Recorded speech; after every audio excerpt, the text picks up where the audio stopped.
ਅੰਮ੍ਰਿਤ ਵੇਲੇ ਤਖਤਾਂ ਤੇ ਵਿਰਾਜਮਾਨ ਹੋ ਕੇ ਜੋ ਪਾਵਨ ਉਪਦੇਸ਼ ਸ਼੍ਰੀ ਮੁਖਵਾਕ ਸਤਿਗੁਰੂ ਮਹਾਰਾਜ ਜੀ ਨੇ ਅੱਜ ਬਖਸ਼ਿਸ਼ ਕੀਤਾ ਹੈ। ਪੰਚਮ ਗੁਰਦੇਵ ਪਾਤਸ਼ਾਹ ਧੰਨ ਗੁਰੂ ਅਰਜਨ ਦੇਵ ਮਹਾਰਾਜ ਪਾਤਸ਼ਾਹ ਜੀ ਦੀ ਰਸਨਾ ਤੋਂ ਉਚਾਰਨ ਕੀਤਾ ਹੋਇਆ ਸੋਰਠ ਰਾਗ ਦੇ ਅੰਦਰ ਅਸ਼ਟਪਦੀ ਦੇ ਰੂਪ ਦੇ ਵਿੱਚ ਸ਼੍ਰੀ ਗੁਰੂ ਗ੍ਰੰਥ ਸਾਹਿਬ ਮਹਾਰਾਜ ਪਾਤਸ਼ਾਹ ਜੀ ਦੇ ਪਾਵਨ ਪਵਿੱਤਰ ਅੰਗ 645 ਦੇ ਉੱਪਰ ਸੁਭਾਇਮਾਨ ਹੈ।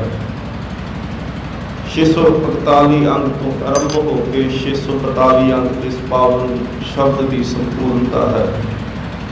ਸਤਿਗੁਰੂ ਮਹਾਰਾਜ ਪਾਤਸ਼ਾਹ ਬਖਸ਼ਿਸ਼ ਰਹਿਮਤ ਕਰਨ, ਬਾਣੀ ਨੂੰ ਵਿਚਾਰ ਸਕੀਏ, ਬਾਣੀ ਹਿਰਦੇ ਵਿੱਚ ਵਸ ਸਕੇ। ਅੱਜ ਦੇ ਇਸ ਪਾਵਨ ਸ਼ਬਦ ਦੇ ਵਿੱਚ ਸਤਿਗੁਰੂ ਮਹਾਰਾਜ ਜੀ ਨੇ ਬੜੇ ਪਿਆਰੇ ਬਚਨ ਕਹੇ ਨੇ ਕਿ ਅਸੀਂ ਕਿਤੇ ਇਸ ਤਰ੍ਹਾਂ ਤੇ ਨਹੀਂ ਕਿ ਕਰਮ ਕਾਂਡ ਕਰਦੇ ਆ ਕਿ ਕਰਮ ਕਾਂਡ ਹੀ ਸਾਡੇ ਜੀਵਨ ਦਾ ਹਿੱਸਾ ਬਣ ਗਿਆ ਹੋਵੇ। ਸਤਿਗੁਰੂ ਮਹਾਰਾਜ ਕਹਿੰਦੇ ਨੇ ਇਹ ਕਰਮ ਕਾਂਡ ਜਿਹੜੇ ਨੇ ਧਰਮ ਦੇ ਨਾਲ ਨਾ ਜੋੜ ਕੇ ਰੱਖੇ, ਤੇ ਸੱਚੀ ਮੁੱਚੀ ਧਰਮੀ ਬਣਨਾ ਹੈ ਤੇ ਮਨ ਦੇ ਵਿੱਚੋਂ ਕੁਝ ਵਿਕਾਰ ਨੇ, ਇਹਨਾਂ ਨੂੰ ਦੂਰ ਕੱਢਣਾ ਪਏਗਾ।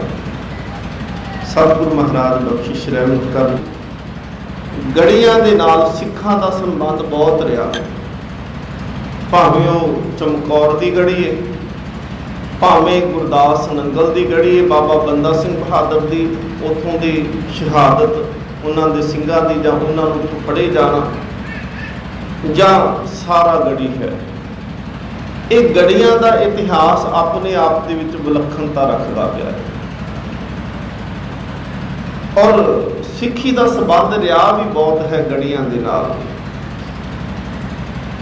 ਜਿਨ੍ਹਾਂ ਸਿੱਖਾਂ ਦੀ ਗੱਲ ਅੱਜ ਕੀਤੀ ਜਾਂਦੀ ਹੈ ਕਿ 21 ਸਿੱਖ ਨੇ ਤੇ ਦੂਸਰੇ ਪਾਸੇ 10 ਲੱਖ ਨੇ, 10,000 ਪਠਾਨ ਦੀ ਫੌਜ ਹੈ, 10,000 ਪਠਾਨ ਨੇ, ਤੇ ਇੱਧਰ ਸਿੱਖਾਂ ਦੇ ਵਿੱਚ 21 ਸਿੱਖ ਜਿਹੜੇ ਨੇ ਉਹਨਾਂ ਦੀ ਅਗਵਾਈ ਹਵਾਲਦਾਰ ਈਸ਼ਰ ਸਿੰਘ ਕਰਦੇ ਪਏ ਆ। ਚਲੋ ਸਮਾਂ ਵੀ ਬਣਿਆ ਉਸ ਤਰ੍ਹਾਂ ਦਾ। ਫੌਜ ਨੂੰ ਅਕਸਰ ਕਈ ਵਾਰੀ ਕਿਹਾ ਜਾਂਦਾ ਹੈ ਕਿ ਤੁਸੀਂ ਪਿੱਛੇ ਹਟ ਜਾਓ, ਉਹ ਨਹੀਂ ਹਟੇ, ਉਹ ਉੱਥੇ ਲੜੇ। ਔਰ ਕਿਤੇ ਨਾ ਕਿਤੇ ਸਿੱਖੀ ਦਾ ਜਿਹੜਾ ਜਜ਼ਬਾ ਹੁੰਦਾ ਹੈ ਨਾ, ਉਹ ਜਿੰਦਾ ਪਿਆ ਸੀ, ਜਿੰਦੇ ਕਰਕੇ ਉਹਨਾਂ ਨੇ ਸ਼ਹਾਦਤਾਂ ਦਿੱਤੀਆਂ, ਕੁਰਬਾਨ ਹੋਏ, ਪਰ ਉਹਨਾਂ ਨੇ ਉਹ ਪੋਸਟ ਖਾਲੀ ਨਹੀਂ ਕੀਤੀ। ਸਾਰਾ ਗੜੀ ਦੀ ਪੋਸਟ ਜੇਕਰ ਬਚੀ ਸੀ ਤੇ ਉਹ ਉਹਨਾਂ ਸਿੱਖਾਂ ਦੇ 21 ਸਿੱਖਾਂ ਦੀ ਸ਼ਹਾਦਤ ਦੇ ਕਰਕੇ ਬਚੀ ਸੀ। ਰਸਨਾ ਨੂੰ ਕਰੋ ਪਵਿੱਤਰ, ਉਚਾਰਨ ਕਰੋ ਜੀ ਸਤਨਾਮ ਸ਼੍ਰੀ ਵਾਹਿਗੁਰੂ ਜੀ। ਫਿਰ ਕਰੋ ਜੀ ਕਿਰਪਾ, ਆਖੋ ਜੀ ਸਤਨਾਮ ਸ਼੍ਰੀ ਵਾਹਿਗੁਰੂ ਜੀ।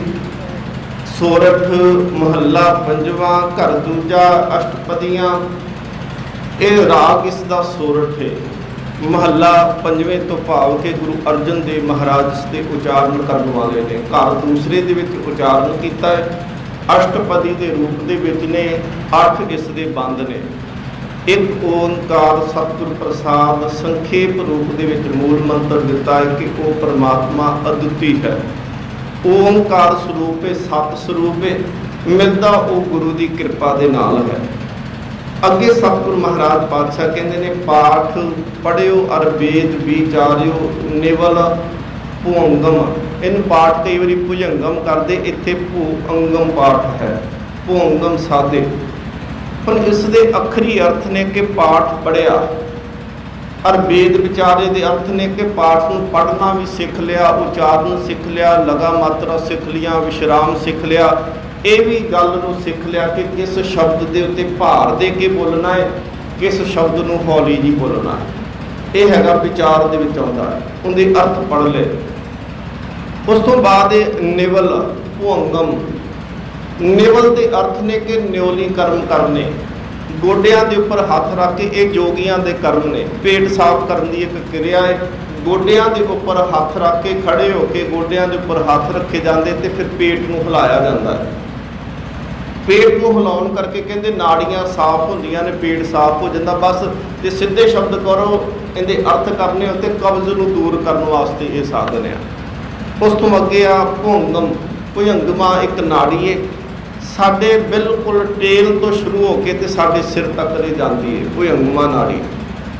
ਅਕਸਰ ਜਿਹੜੇ ਜੋਗੀ ਸਨ ਉਹ ਇਸ ਭੁਜੰਗਮਾ ਨਾੜੀ ਦੇ ਵਿੱਚ ਸਵਾਸ ਚੜਾਉਂਦੇ ਸੀ ਤੇ 10ਵੇਂ ਦੁਆਰ ਦੇ ਵਿੱਚ ਆਪਣੇ ਆਪ ਨੂੰ ਰੋਕ ਕੇ ਰੱਖਦੇ ਸੀ। ਇਹਨੂੰ ਕਹਿੰਦੇ ਨੇ 10ਵੇਂ ਦੁਆਰ ਤੱਕ ਪਹੁੰਚਣ ਦੀ ਕਿਰਿਆ। ਉਸ ਤੋਂ ਅੱਗੇ ਸਤਿਗੁਰ ਮਹਾਰਾਜ ਕਹਿੰਦੇ ਨੇ ਇਹ ਕਰਮ ਸਾਰੇ ਕੀਤੇ, ਪਰ ਇਹ ਸਾਰੇ ਹੀ ਕਰਮ ਜਿਹੜੇ ਨੇ ਇਹ ਧਰਮ ਦੇ ਨਾਲ ਜੋੜੇ ਜਾਂਦੇ ਆ। ਪਾਠ ਪੜ੍ਹਨਾ ਵੀ ਧਾਰਮਿਕ ਕਰਮ ਹੈ। ਪਾਠ ਦੀ ਵਿਚਾਰ ਕਰਨੀ, ਉਚਾਰਨ ਸਿੱਖ ਲੈਣਾ, ਉਹਦੀ ਲਗਾ ਮਾਤਰਾ ਸਿੱਖ ਲੈਣੀਆਂ, ਵਿਸ਼ਰਾਮ ਲਾਉਣੇ ਸਿੱਖਣੇ, ਅੱਖਰਾਂ ਨੂੰ ਬੋਲਣਾ ਕਿਵੇਂ ਆ, ਹੌਲੀ ਭਾਰੇ ਕਿਵੇਂ ਜ਼ੋਰ ਦੇ ਕੇ ਬੋਲਣਾ। ਨੇਵਲੀ ਕਰਮ ਜਿਹੜੇ ਨੇ ਭੁਜੰਗਮਾ ਨਾੜੀ ਨੂੰ ਸੋਧਣਾ, ਇਹ ਵੀ ਜਿਹੜੇ ਨੇ ਇਹ ਵੀ ਧਰਮ ਦੇ ਨਾਲ ਜੋੜੇ ਜਾਂਦੇ ਆ, ਧਾਰਮਿਕ ਕਿਰਿਆ। ਹੁਣ ਸਤਿਗੁਰ ਮਹਾਰਾਜ ਕਹਿੰਦੇ ਨੇ ਪੰਜ ਜਨਾਸਿਓ ਸੰਗ ਨਾ ਛੁਟਕਿਓ ਅਦਕ ਅਹੰਗ ਬੁੱਧ ਬਾਧੇ।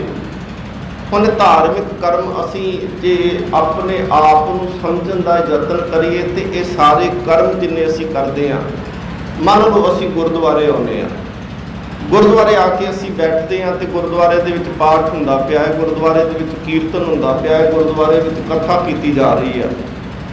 ਇਹ ਹੁਣ ਸਾਰੇ ਕਰਮ ਇਸ ਕਰਕੇ ਆ ਕਿ ਅਸੀਂ ਉਹਨਾਂ ਦੇ ਰਾਹੀਂ ਸਾਡੇ ਅੰਦਰ ਜਿਹੜੇ ਵਿਕਾਰ ਬੈਠੇ ਹੋਏ ਨੇ ਉਹਨਾਂ ਨੂੰ ਬਾਹਰ ਕੱਢ ਸਕੀਏ।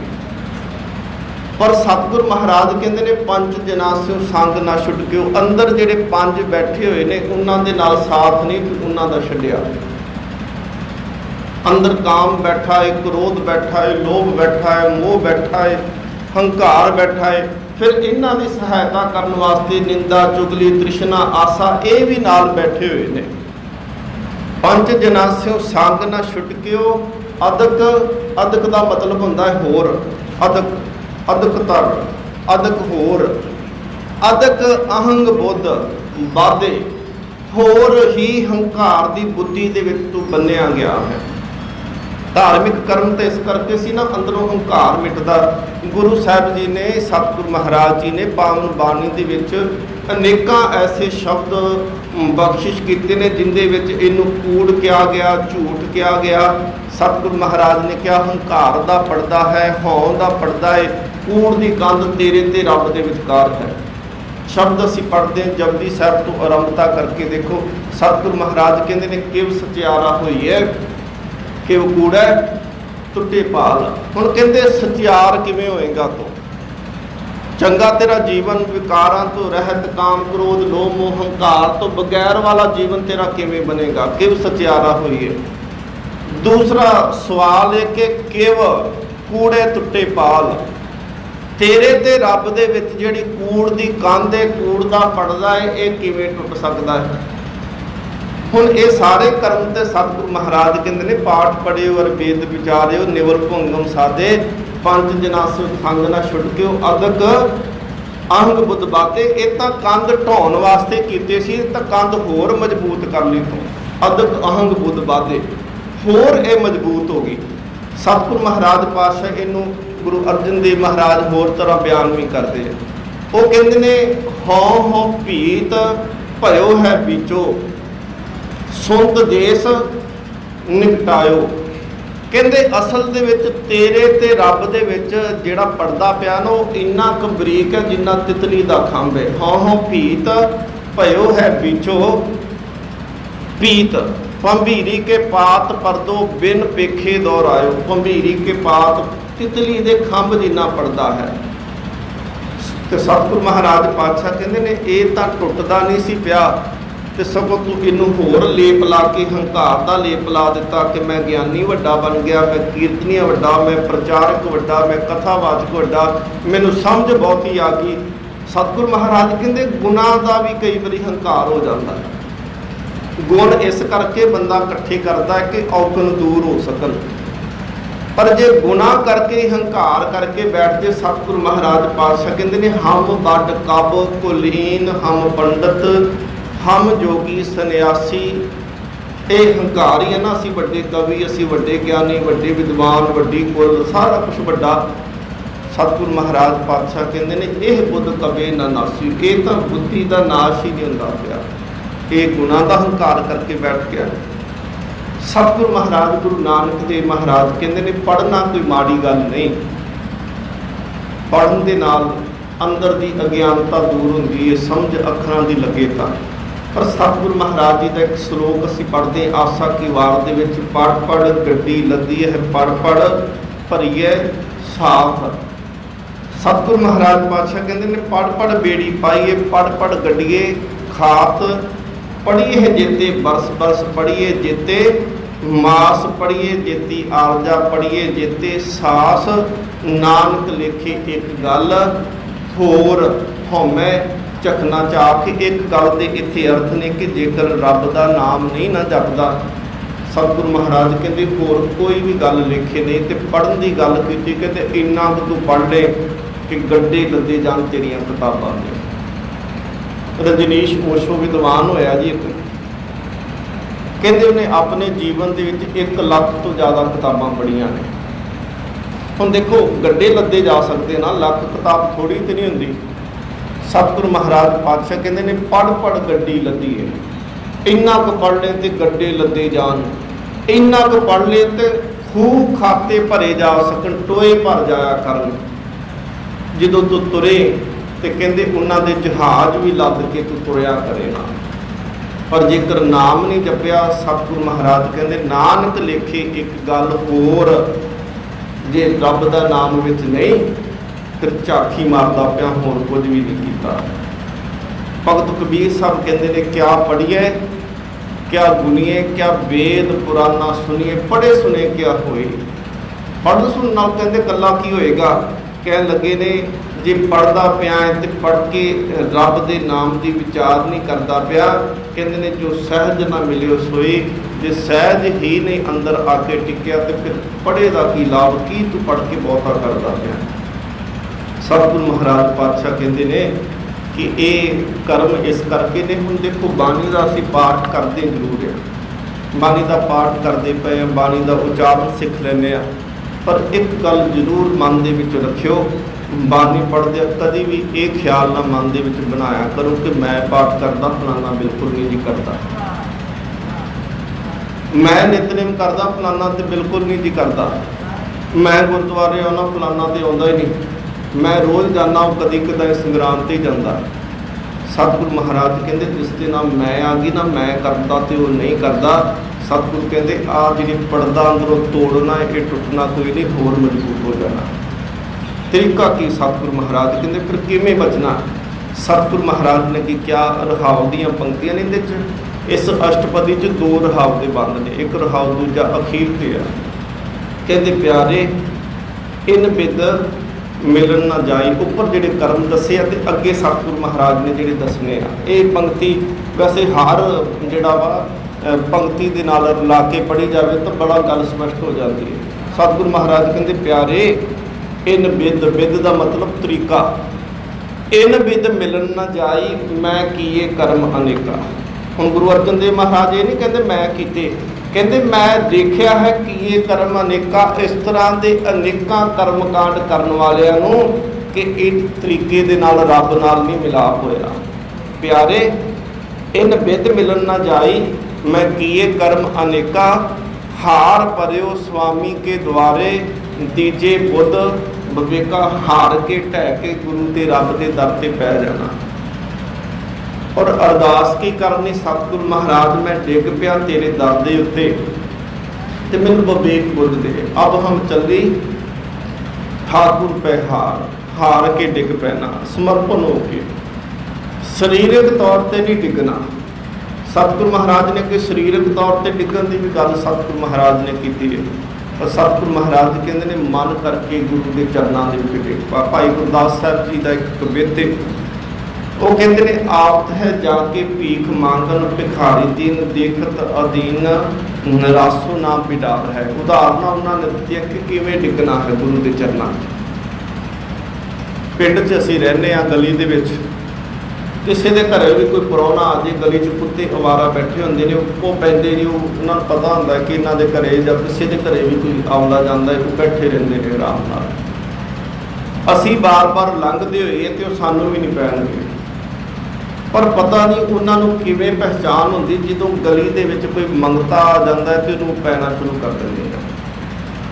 फिर मंगता की करता है, मंगता डरदा पिछे नहीं होंदा, हथ 'च डंडा फड़िया होंदा है, वो कुत्ते पिछे लगदे, वो एक डंडे नूं पिछे हिलाउंदा जांदा है, अपने पिछे पासे डंडे नूं इदां हिलाई जाएगा।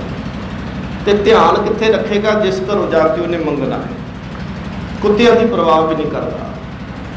सतगुरु महाराज जी की बाणी भाई गुरदास साहब जी कहते हैं, आवत है जाके भीख मांगन भिखारी दिन, देखत अधीन निरासो ना बिडार है। कहते वो मालिक के द्वारे ते पहुंचया तो जाके उन्हें उच्ची सारी आवाज़ दी, सद दी कि मालिक मैं आया कुछ खैर पा। कई बार मालिक भी गुस्से के होंदा है, बूहा खोल के कहता चंगा भला है, हट्टा कट्टन चाह तेन कोई होर काम नहीं, तो मंगता रहना है। वो गुस्सा नहीं करता मालिक की गल का। वो कहता नहीं मालिक मैं आया बड़े चिर पिछों, तेरे दर से आया तो मैं लैके जाना। वो कहता बूहा भी बंद कर लेंदा, नहीं मैं देना नहीं, जा चले जा। वो फिर उत्थे बैठा, थोड़े चिर बाद आवाज़ दिंदा मालिक मैं आया बड़े चिर बाद, कुछ ना कुछ तो पा खैर। कहते फिर उन्होंने घर वाले को तरस आ जाता है कि कुछ ना कुछ उनकी झोली च पा देता है।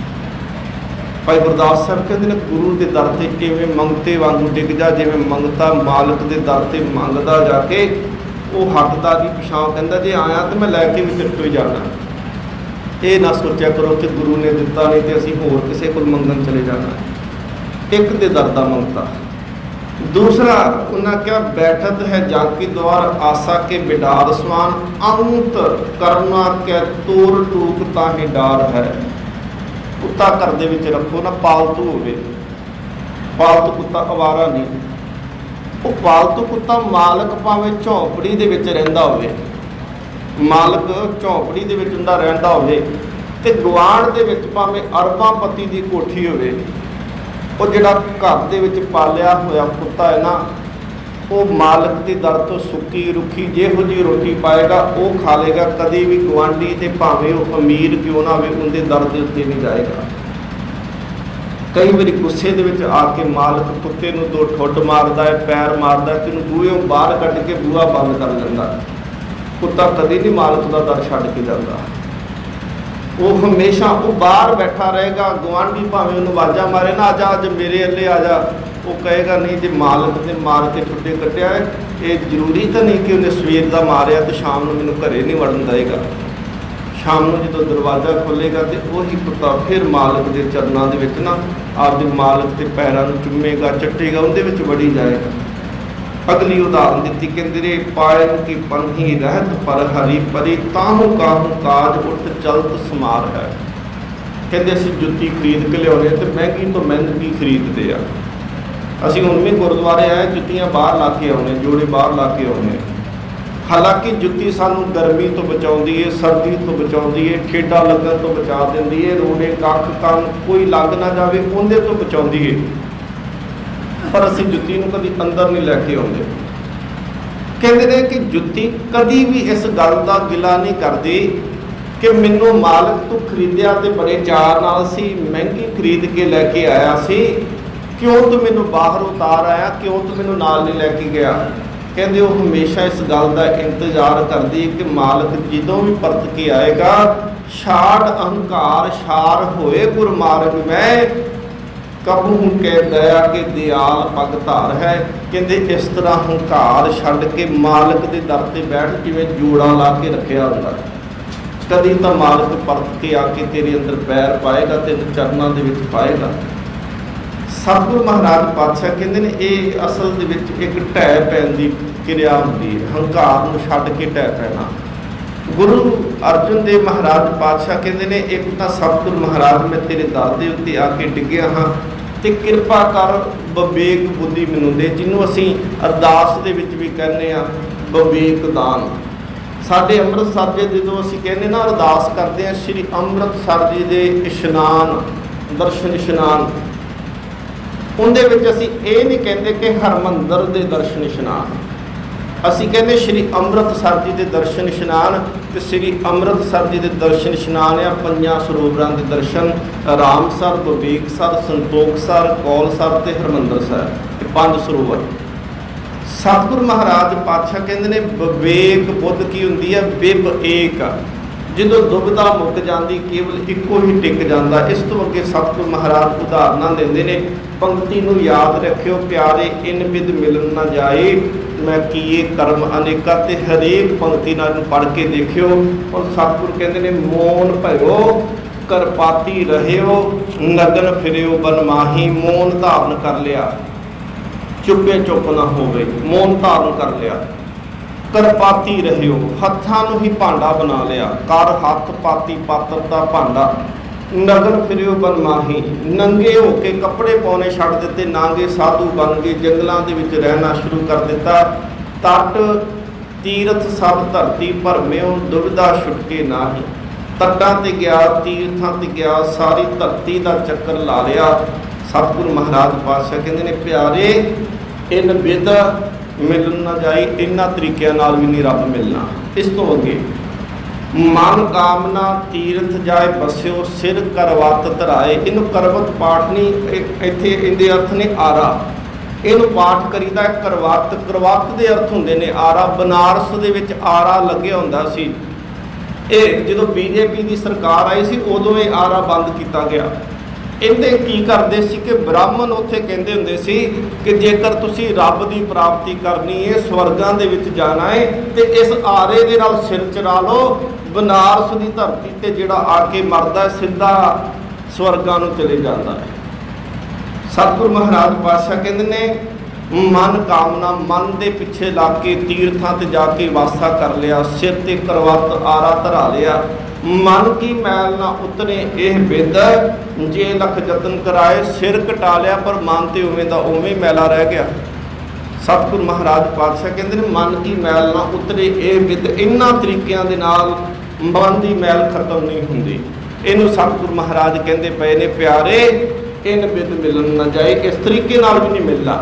उस तो अगे कनक कामनी हैवर गैवर बहुविध दान दतारा। कनक के अर्थ ने सोना, कामनी के अर्थ ने घर वाली इस्त्री, हैवर कहते ने हाथी नूं ते गैवर कहते ने घोड़े नूं। बहुत चंगी नस्ल के हाथी ते घोड़े पहले समय से गुरु ने साडे ते बड़ी कृपा की कि बड़ा उच्चा दर्जा दिता है इस्त्री नूं, पुरुष नूं सिੱਖੀ ਦੇ अंदर। पहले ਸਮਿਆਂ ਦੇ ਵਿੱਚ घर वाली इस्त्री भी दान कर दी जाती सी, जिवें मੱਝਾਂ ਗਾਵਾਂ दान की उवें घर वाली भी दान कर दी। सतगुरु महाराज कहते ने कनक कामनी हैवर गैवर बहुविध दान दतारा, आ कुछ दान भी कर दिता। सतगुरु कहते ने अन्न वस्त्र भूम बहु अर्पे, नह मिलिए हरद्वारा। अन्न दान किया, कपड़े दान किए, जमीन दान कर दी। सतगुरु कहते ने नह मिलिए हरद्वारा, प्यारे इन बिद मिलन ना जाए, इस तरीके नाल भी नहीं। उस तो अगे कहते पूजा अर्चा डंडौत बंधन, बंधन डंडौत। पूजा अर्चा की, मूर्तियां की पूजा की, उन्हें जल के दुध थोड़ा पाया, फुल पाए, चौल पाए, पत्ते पाए, केसर पाया, मूर्ति का इशनान करा दिता। लम्मे पै के अगे डंडौत करनी शुरू कर दी। खट कर्मा रत रहता, खट कर्म पंडित के खट कर्म ने दान करना, दान लैना, विद्या पढ़नी, विद्या पढ़ानी, जग करना ते जग कराना। ये 6 तरह के कर्म ने पंडित के। हों हों करत बंधन मह परिया, नह मिलिए यह जुगता। हंकार करके होर वादा हो गया कि देखो जी मैं तो किन्ने कर्म करता है, मैं तो लम्मे पै के लोग दूरों मत्था टेकते हैं, मैं तो ऐ डंडे वांगू लम्मे पै के टेकदा। सतगुरु महाराज कहते हैं अंदर हों हों करत बंधन में परिया, हौमे हंकार के बंधन होर वध गए, न मिलिए यह जुगता। इस तरीके नाल भी मिलिया नहीं जाना प्यारे, इन बिद मिलन ना जाए। उस तो अगे सतगुरु कहते हैं जोग सिद्ध आसन 84 ये भी कर रहा। जोगियां वाले आसन सिख ले, 84 तरह के आसन लाउन लग पिया, ये भी कर रहा। तो इहदे नाल होया कि वड्डी आरजा फिर जन्मे, हरस्यो संग ना गहिया, उम्र लम्मी हो गई। जिन्होंने सतगुरु महाराज कहते जे जुग चारे आरजा होर तो सुनी होए, नवा खंडा विच जानिए नाल चले सब कोए। उम्र लम्मी हो गई तो की होया, हरस्यो संग ना गहिया, रब दा पल्ला तो फिर नहीं फड़िया। उम्र मान लो किसी की 12 साल 13 साल उम्र सी। भाई तारू पोपट गुरु नानक देव महाराज जी के सिख, गुरु नानक का पल्ला फड़िया तो 13 साल की उम्र च शहादत 20 हो गई, पर गुरु नानक के घर च प्रवान हो गई। उम्र लम्मी लैके की करोगे। बाबा बुढ़ा साहब जी 12 साल की उम्र के गुरु नानक दे हो गए, ਤੇ 125 ਸਾਲ ਉਹਨਾਂ ਨੇ ਉਮਰ ਗੁਜ਼ਾਰੀ। 113 ਸਾਲ ਗੁਰੂ ਘਰ ਦੇ ਵਿੱਚ ਸੇਵਾ ਕੀਤੀ। ਪ੍ਰਵਾਨ ਹੋ ਗਈ ਨਾ ਉਮਰ, ਪਰ ਉਮਰ ਸਤਿਗੁਰੂ ਮਹਾਰਾਜ ਕਹਿੰਦੇ ਨੇ 4 ਯੁੱਗ ਜਿੰਨੀ ਲੈ ਲਾ, 40 ਯੁੱਗਾਂ ਜਿੰਨੀ ਲੈ ਲਾ, ਹਜ਼ਾਰਾਂ ਸਾਲ ਵੀ ਜਿਉ ਲਾ, ਜੇ ਰੱਬ ਦਾ ਨਾਮ ਨਹੀਂ ਜਪਿਆ ਤੇ ਹਜ਼ਾਰਾਂ ਸਾਲ ਦੀ ਉਮਰ ਲੈ ਕੇ ਤੂੰ ਕੀ ਕਰੇਗਾ। ਵੱਡੀ ਆਰਜਾ ਫਿਰ ਜਨਮੇ, ਫਿਰ ਜਨਮੇ ਦਾ ਅਰਥ ਬਾਰ-ਬਾਰ ਜਨਮ ਮਿਲਿਆ, ਤੇ ਜਦੋਂ ਬਾਰ-ਬਾਰ ਜਨਮ ਮਿਲਿਆ ਤੇ ਬਾਰ-ਬਾਰ ਮੌਤ ਵੀ ਮਿਲੇਗੀ। ਹਾਸਿਓ ਸੰਗ ਨਾ ਗਹਿਆ। ਉਸ ਤੋਂ ਅੱਗੇ ਕਹਿੰਦੇ ਨੇ ਰਾਜ ਲੀਲਾ ਰਾਜਨ ਕੀ ਰਚਨਾ, ਕਰਿਆ ਹੁਕਮ ਅਫਾਰਾ। ਰਾਜ ਲੀਲਾ, ਰਾਜ ਸਿੰਘਾਸਨ ਮਿਲ ਗਿਆ, ਹੁਕਮ ਕਰਦਾ ਤੇ ਲੋਕ ਹੁਕਮ ਸੁਣਦੇ ਨੇ। ਸੇਧ ਸੋਹਣੀ ਚੰਦਨ ਚੋਆ, ਨਰਕ ਘੋਰ ਕਾ ਦੁਆਰਾ। ਸੁੰਦਰ ਸੇਧ ਵਿਸ਼ੀਆ ਤੇ ਸੋਹਣੀਆਂ ਇਸਤਰੀਆਂ ਤੇਰੇ ਕੋਲ ਨੇ। ਸੇਧ ਸੋਹਣੀ ਚੰਦਨ ਚੋਆ। ਸਤਿਗੁਰੂ ਮਹਾਰਾਜ ਕਹਿੰਦੇ ਇਹ ਕੱਲਾ ਨਰਕ ਦਾ ਦਰਵਾਜ਼ਾ ਹੈ, ਮੁਕਤੀ ਦਾ ਦਰਵਾਜ਼ਾ ਨਹੀਂ ਹੋ ਸਕਦਾ। ਰਾਜ ਮਿਲ ਜਾਣਾ, ਤਾਕਤ ਮਿਲ ਜਾਣੀ, ਕੁਰਸੀ ਤੇ ਬੈਠਣਾ, ਲੋਕਾਂ ਨੇ ਹੁਕਮ ਮੰਨਣਾ, ਸੇਧ ਸੋਹਣੀ ਹੋਣੀ, ਸੁੰਦਰ ਇਸਤਰੀ ਨਾਲ ਹੋਣੀ। ਸਤਿਗੁਰੂ ਮਹਾਰਾਜ ਕਹਿੰਦੇ ਨੇ ਇਹ ਨਰਕ ਦਾ ਦਰਵਾਜ਼ਾ ਹੈ, ਮੁਕਤੀ ਦਾ ਦਰਵਾਜ਼ਾ ਨਹੀਂ। ਪਿਆਰੇ ਇਨ ਬਿਦ ਮਿਲਣ ਨਾ ਜਾਏ।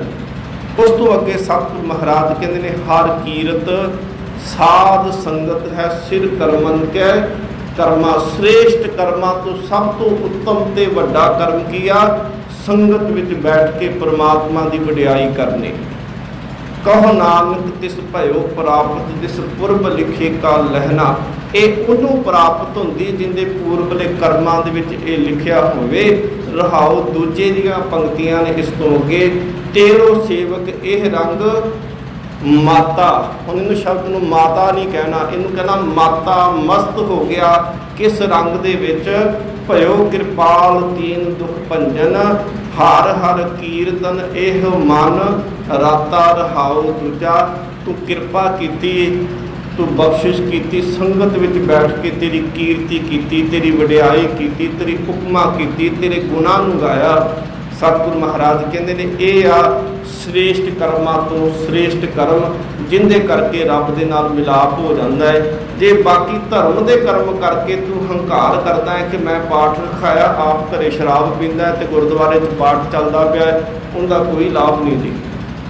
ਲਾਭ ਤਾਂ ਹੈ ਜੇ ਬਾਣੀ ਨੂੰ ਆਪ ਸੁਣੋਗੇ, ਆਪ ਪੜ੍ਹੋਗੇ, ਆਪ ਵਿਚਾਰੋਗੇ। ਦਵਾਈ ਕੋਈ ਖਾਂਦਾ ਪਿਆ ਤੇ ਤੁਸੀਂ ਕਿਵੇਂ ਠੀਕ ਹੋ ਸਕਦੇ ਹੋ? ਭੁੱਖ ਤੁਹਾਨੂੰ ਲੱਗੀ, ਰੋਟੀ ਕੋਈ ਖਾ ਲੇ, ਤੁਸੀਂ ਤੁਹਾਡੀ ਕਿਵੇਂ ਭੁੱਖ ਮਿਟ ਸਕਦੀ ਹੈ?